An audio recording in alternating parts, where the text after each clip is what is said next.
Bonjour à toutes et à tous, on se retrouve pour une nouvelle vidéo sur le hardware.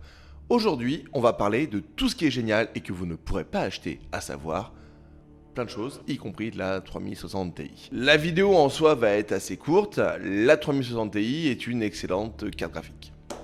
Sauf que vous ne pourrez pas non plus l'acheter.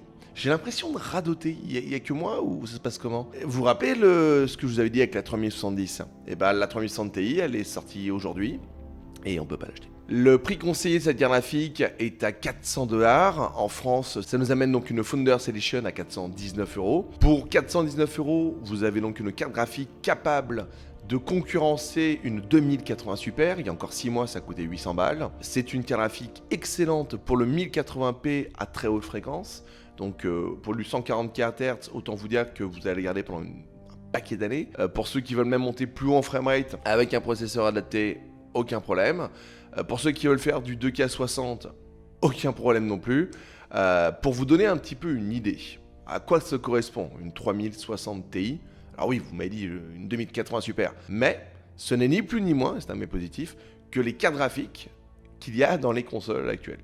Globalement, en termes de performance, c'est équivalent au perf de la carte graphique des PS5 et des Xbox Series X. Donc c'est excellent, mais comme d'hab, c'est pas en stock. Et c'est là où, pour moi et pour d'autres créateurs de vidéos sur YouTube qui s'intéressent au hardware, aux vulgarisateurs hardware, c'est bien compliqué en fait. Parce que oui, je ne peux que vous la recommander moi cette carte graphique. Je pense notamment peut-être à beaucoup d'entre vous qui sont depuis maintenant 4 à 6 ans avec soit les séries 900 de Nvidia, 970, 980, etc.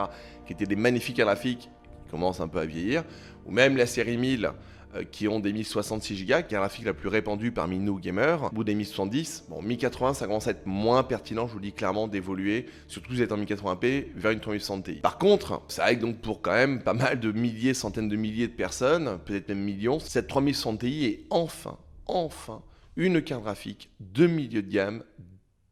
J'ai failli dire disponible. Vous avez vu le... Enfin, une carte graphique de milieu de gamme. Elle est annoncée.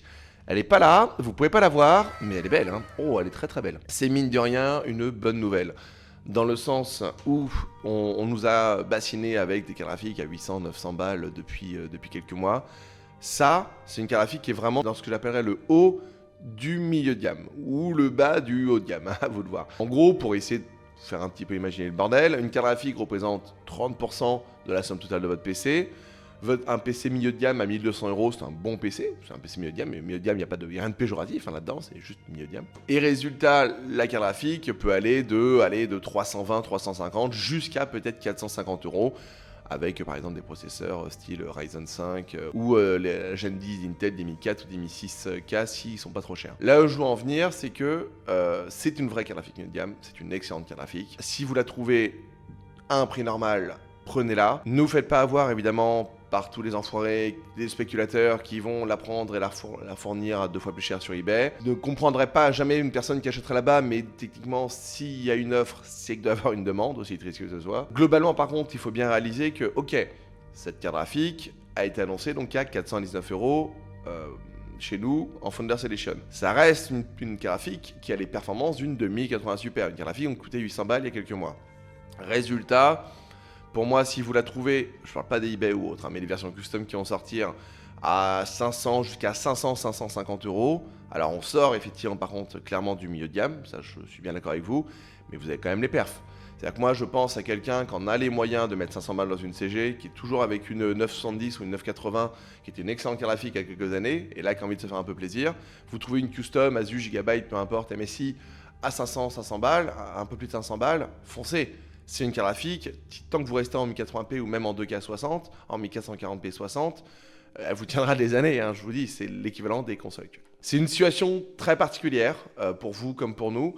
Moi, j'essaye de vous faire mieux comprendre l'informatique en essayant de simplifier au maximum les termes employés pour plutôt que comprendre comment ça marche, plutôt comprendre ce que ça fait. Cette carte graphique, ce que ça fait, c'est que ça apporte une nouveauté à un prix honnête pour le milieu de gamme, mais un jour vous pourrez les choper, la situation finira par se stabiliser. Par contre que ça prenne 1 mois, 3 mois, 6 mois ou autre, moi j'en sais fichtrement rien. Le fait est qu'elle est très bien. et qu'on attend, très important, la réponse d'AMD là-dessus qui s'appellera soit 6006 soit 6007 XT.